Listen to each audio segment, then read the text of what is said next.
Cain and Abel. Genesis chapter 4. Adam and Hawa were living happily in the beautiful Garden of Eden.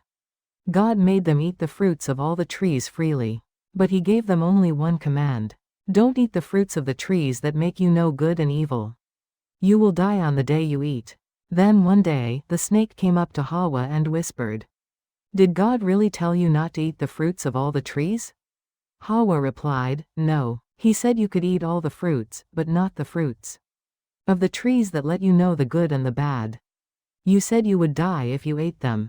Declaration of disobedience of man and judgment of God. Genesis chapter 3 1-21.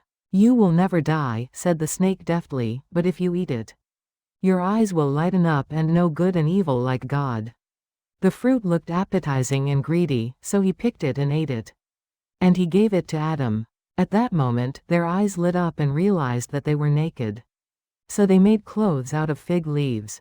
When God came to the hill, Adam and Hawa hid in fear. God called them, "Where are you?" Adam replied, "I hid because I was afraid, because I found myself naked." God knew they had eaten forbidden fruit, and said, "You have violated my orders." As a result, God cursed the snake, saying, "You will eat the earth for the rest of your life and go on a ship. The descendants of women will spoil your head." For Hawa, the pain of dissolution was great, and for Adam, the trouble of cultivating the land. And the sweat of it was necessary to get something to eat.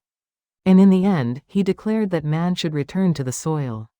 Finally, God let Adam and Hawa out of the Garden of Eden, and set up groups and burning swords to keep them from reaching the tree of life. The moment he violated the orders given by God, man lived in sin, fear, and shame. The snake deceived Hawa with clever words.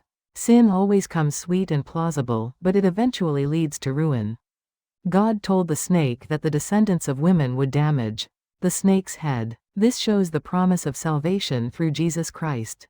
In the future, the story conveys the message that obedience to God's word is true freedom and happiness, and disobedience brings sin and judgment. Thank you for subscribing.